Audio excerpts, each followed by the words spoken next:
இன்றைக்கி என்ன வீடியோ பார்க்க போகிறோம்னா நியூபார்ன் பேபிக்கு பாத்திக் யூஸ் பண்ணக்கூடிய பெஸ்ட்டான ப்ராடக்ட்ஸ் தான் வந்து பார்க்க போகிறோம்.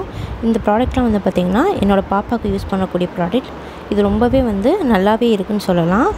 இதில் வந்து பார்த்திங்கன்னா ஹிமாலயா பிராண்டும் டெடிபியர் சோப்பும் வந்து இருக்கும். இதில் வந்து கூட வந்து குளியல் பொடி வந்து ஆட் பண்ணுவோம். ஃபஸ்ட்டு வந்து பார்த்திங்கன்னா நம்ம வந்து மசாஜ் வந்து பண்ணணும்.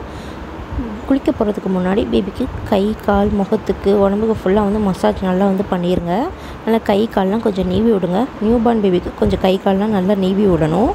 நல்லா மசாஜ் பண்ணதுக்கப்புறம் ஒரு 5 நிமிஷம் அப்படியே விட்ருங்க. நெக்ஸ்ட்டு வந்து பார்த்திங்கன்னா நீங்கள் தலையை குளிக்க வைக்கிற மாதிரி இருந்துச்சுன்னா ஷாம்பு வந்து அப்ளை பண்ணணும். லைட்டாக வந்து அப்ளை பண்ணாவே போதும். நிறைய நுரை வரும். கண்ணில் பட்டாலும் எரிச்சல் வந்து வராது. ஏன்னா அது வந்து பேபி ஷாம்புனால. நெக்ஸ்ட்டு வந்து பார்த்திங்கன்னா டெடிபியர் சோப்பு. இந்த டெடிபியர் சோப் போட்டதுலேருந்து எங்கள் பாப்பா வந்து கொஞ்சம் கலர் வந்து கிடைக்கிது. நீங்களும் இந்த டெடிபியர் சோப் வாங்கி யூஸ் பண்ணி பாருங்கள். அடுத்தது குளியல் பொடி. இந்த குளியல் பொடி வந்து பார்த்திங்கன்னா நாங்கள் எங்கள் வீட்டில் வந்து யூஸ் பண்ணுற குளியல் பொடி. ஸோ அதான் வந்து யூஸ் பண்ணுறோம். இந்த ப்ராடக்ட் வந்து பார்த்திங்கன்னா ரொம்பவே பெஸ்ட்டாக வந்து இருக்கும்.